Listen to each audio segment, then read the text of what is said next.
ये कार्यक्रम सत्य घटनाओं से प्रेरित है। जिनके साथ ये घटनाएं घटी उसकी वास्तविकता उन्हीं तक सीमित है।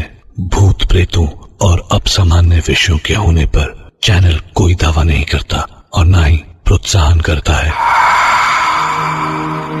कहते हैं कि कभी कभी किसी इंसान की अचानक मौत हो जाने पर उसे यकीन ही नहीं हो पाता कि वो जिंदा इंसान नहीं बल्कि सिर्फ एक भटकती हुई रूह है, और ऐसे में उसके पास अपना कहने को सिर्फ उसकी अतृप्त इच्छाएं ही बचती हैं। इच्छाएं जिन्हें पूरा करने के लिए वो रूह कुछ भी कर गुजरती है। और ईश्वर न करे कि कभी आप जाने अनजाने उस रूह और उसकी अतृप्त इच्छाओं के बीच में आ जाएं। मैं डॉक्टर नागर, पेशे से मनोवैज्ञानिक और पैशन से ह्यूमन माइंड का फैन, हर रात आपके पास लेकर आता हूं मुझसे मिले कुछ लोगों की आप बीती, कुछ घटनाएं जिन्हें सुनकर आप सोचने पर मजबूर हो जाते हैं।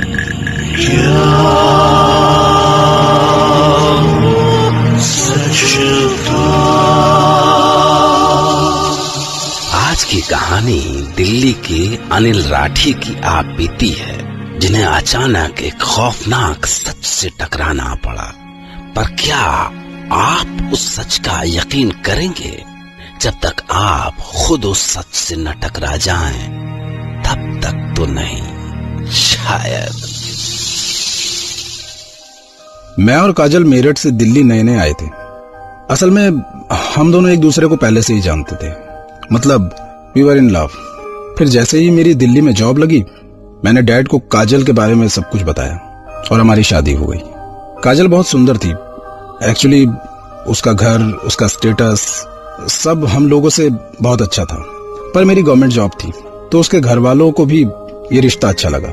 शादी हुई तो मेरे डैड ने गांव की जमीन बेचकर हमारे लिए दिल्ली के चंदन विहार में एक सिंगल बेडरूम वाला सुंदर सा घर ले लिया, हमारे सपनों का घर। पर यहाँ हमारे सामने अजीब मुसीबत आ गई। इस घर में कितनी भी कोशिश करो आग ही नहीं जलती थी। एलपीजी स्टोव या पूजा का दिया, गैस लाइटर, माचिस की तीली तक नहीं जलती थी। हमारी तो हालत खराब हो गई, सिर पकड़कर बैठने की नौबत आ गई।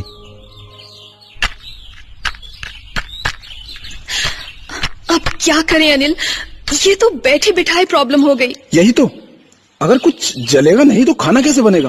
और होटल से लाकर कितने दिन तक खा पाएंगे? ऐसा कैसे चलेगा ऐसे? अभी नई नई जॉब थी, इतनी सैलरी भी नहीं मिलती थी कि रोज रोज होटल में खा सकूं। और कुछ दिन के बाद काजल का जीना हराम हो गया। रात में अचानक चौंक कर उठ जाती। काजल, काजल, क्या हुआ काजल? टेल मी ना। वो अब शायद कोई सपना देखा। कुछ समझ नहीं आ रहा था कि क्या करूं। और फिर धीरे धीरे उसकी यह हालत हो गई कि रोज रात को जैसे ही उसकी आंख लगती वो फिर अचानक। काजल, काजल, क्या हुआ काजल? काजल सुनो, कहाँ है? सुनो। वो चीखती, जलन से छटपटाती और जान बचाने के लिए इधर उधर भागने लगती। मैं बहुत ट्राई करता था कि उसकी परेशानी कम कर सकूं, पर कहीं आग दिखाई दे तब मैं उसे बुझाऊं ना। वो ऐसे तड़पती जैसे किसी ने उसके ऊपर पेट्रोल डालकर आग लगा दी हो। और आखिरकार जब मैं उस पर बाल्टी भर के पानी डालता तब जाकर वो अपने सपने से जागती।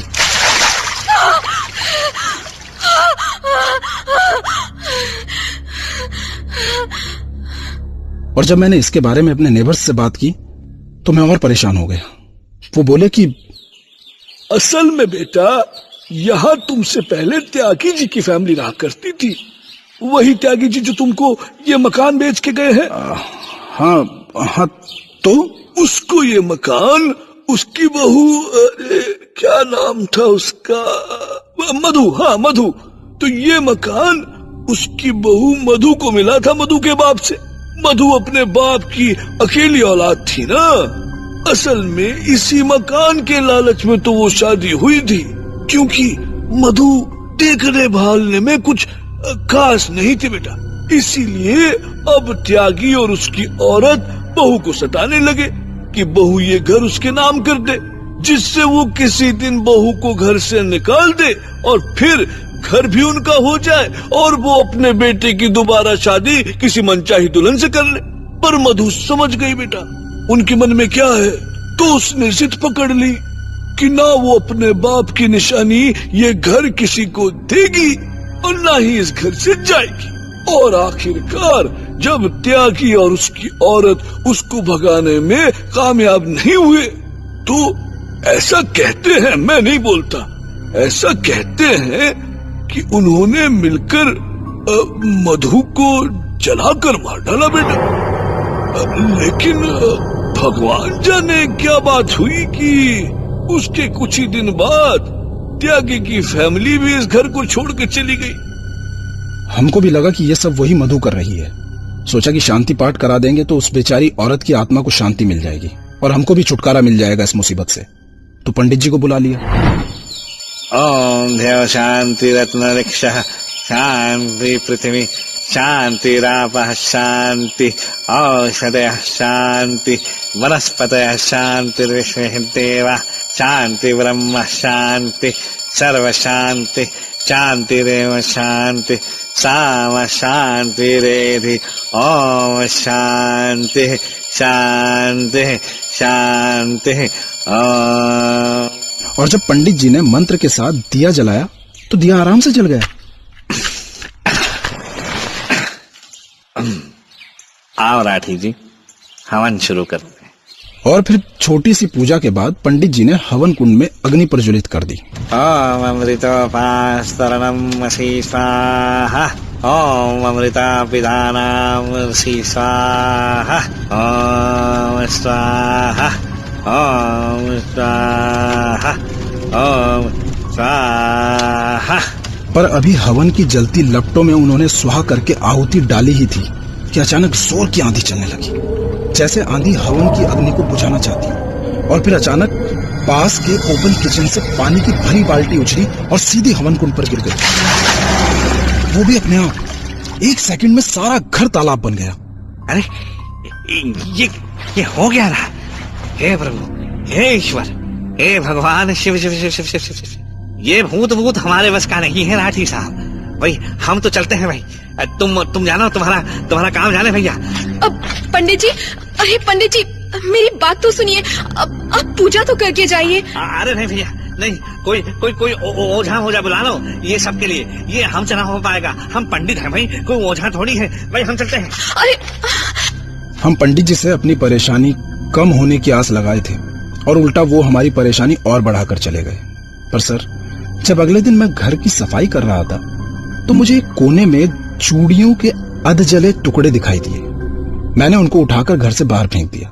लेकिन उसके बाद तो काजल की हालत और खराब हो गई। वो सपना उसको दिन दहाड़े दिखाई देने लगा। वो अजीब अजीब हरकतें करने लगी।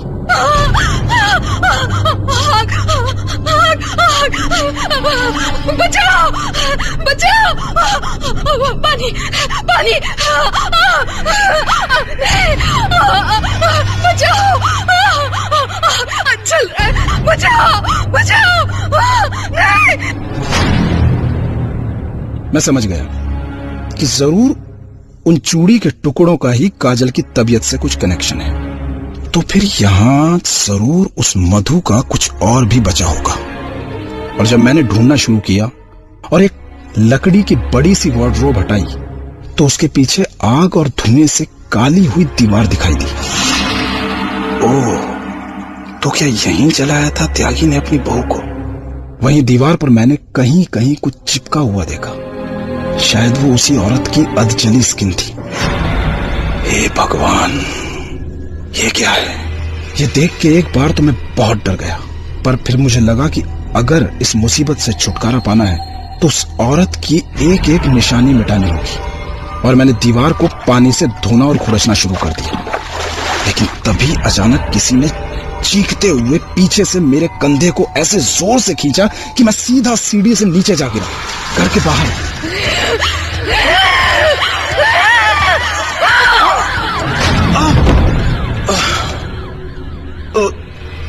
नीचे गिरने के बाद जब मैं संभला तो कहीं कोई दिखाई नहीं दिया, पर हाँ, मेरे कंधे पर नाखूनों के खरोंचने के निशान थे, जैसे किसी जंगली जानवर ने नोचा।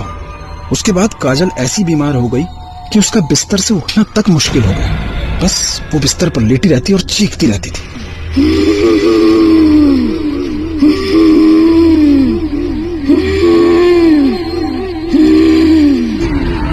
जब काजल की तबीयत बहुत बिगड़ गई तो मैं उसे लेकर हॉस्पिटल गया, पर जब हम दोनों वापस लौटे तो कमाल हो गया।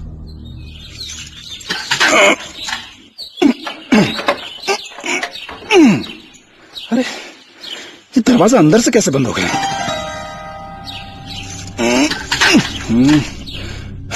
मुझे समझ नहीं आया ये कैसे हो सकता है। कोई अंदर से दरवाजा कैसे बंद कर सकता है? पर तभी जवाब में मुझे किसी के गुर्राने की आवाज सुनाई दी, अजीब गुर्राने की आवाज।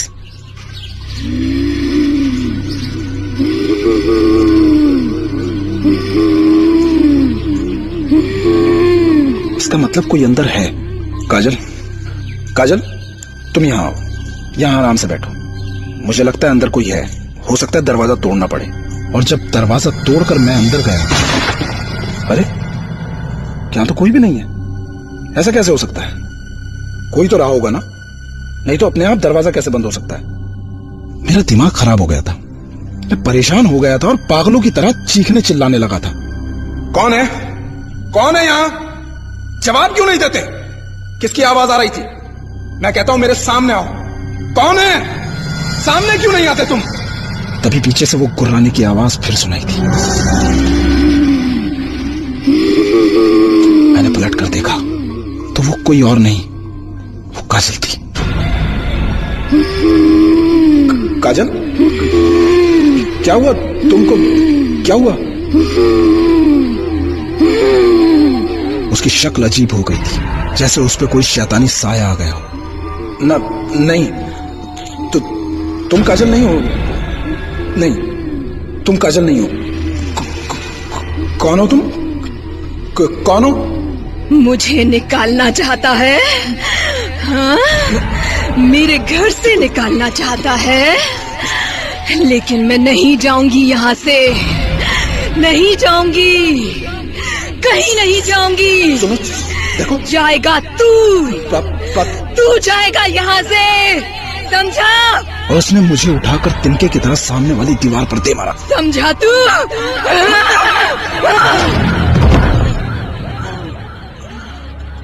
उसके बाद शाम को जब मुझे होश आया तो मैंने देखा कि काजल फर्श पर बेहोश पड़ी है। मैं बहुत डर गया। मैं एक पल भी वहां नहीं रुका, भागा भागा सीधा बदरपुर के पीर बाबा के पास चला गया और उन्हें बुलाकर ले आया। या मौला, तेरी रहमत तो यहाँ है वरू। बाबा, बस हमको इससे निजात दिलवा दो बाबा। इंशाअल्लाह। मैंने पीर बाबा के साथ मिलकर काजल को बिस्तर पर लेटाया और उसको पलंग पे रस्सियों से कसकर जकड़ दिया। कस के बांधो, बहुत ताकत है इस रूह में। एक बार आजाद हो गई तो हम भी नहीं बचा पाएंगे तुझे। इसके बाद वो जोर जोर से आयतें पढ़ने लगे और जैसे जैसे उनकी आवाज तेज होती गई काजल की बॉडी कांपने लगी और अचानक उसने अपनी सफेद आंखें खुली और गुर्राना शुरू कर दिया। उसने खुद को छुड़ाने की ऐसी कोशिश की कि पलंग खिलौने की तरह कांपने लगा। पलंग इधर उधर दीवारों और फर्श से टकराकर भयानक आवाज कर रहा था। शोर सुनकर बाहर भीड़ लग गई। जा, यहाँ से चली जा यहाँ से। नहीं जाऊंगी, नहीं जाऊंगी, नहीं। तो फिर मरेगी तू। तू मरेगा, सब मरेंगे, सब मरेंगे, सब मरेंगे। मैं नहीं जाऊंगी, नहीं जाऊंगी, नहीं। कुछ देर में पीर बाबा समझ गए थे कि इसे यहाँ से निकाल पाना इम्पॉसिबल है। ठीक है, आजाद कर देता हूँ तुझे। खोल दो इसकी रस्सी। हमने उसकी रस्सियां खोल दी और पीर बाबा उससे बोले, तुझे यहाँ से कोई नहीं निकालेगा बच्ची, और इस हाजी का यकीन मान, तू मर चुकी है बच्ची। तू बस एक रूह भर है। ए मासूम रूह, मुझे इल्म है कि तुझे सुकून की नींद चाहिए। बोल, तू कहाँ सोना चाहती है? कहाँ सुकून मिलेगा तुझे? बोल। काजल ने उस तरफ इशारा किया जहां आग और धुएं के निशान थे।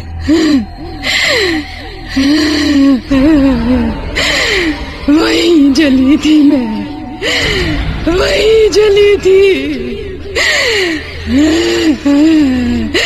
वहीं सोऊंगी, वहीं सोऊंगी मैं। चैन से सोने दे मुझे, चैन से सोने दे।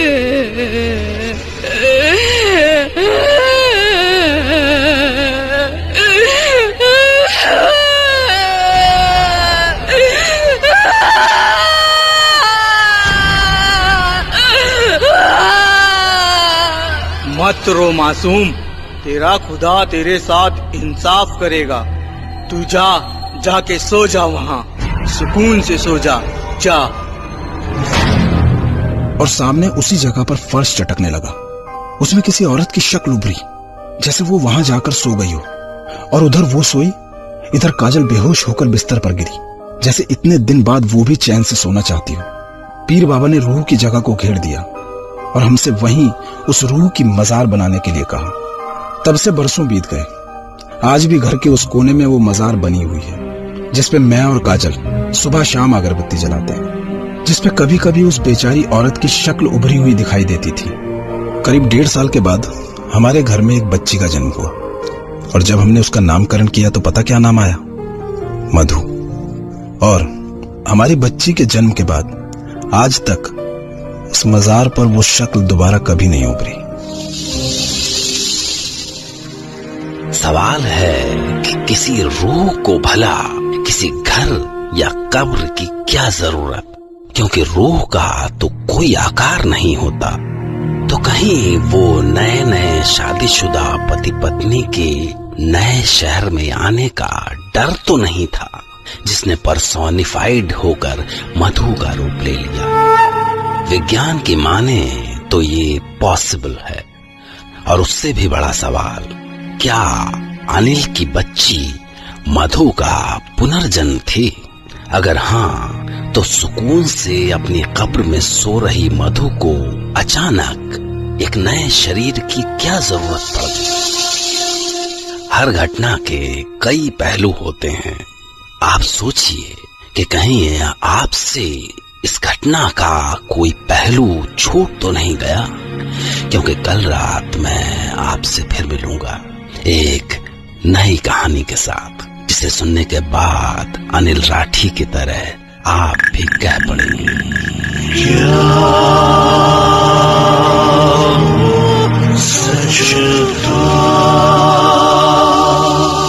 और आखिर में एक बात, क्या कभी आपको ऐसा लगा कि आपके घर के किसी दीवार पर कोई आकृति सी दिखाई दी है?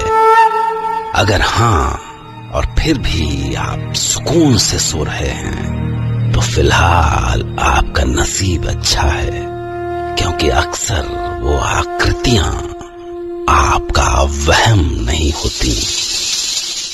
ओके।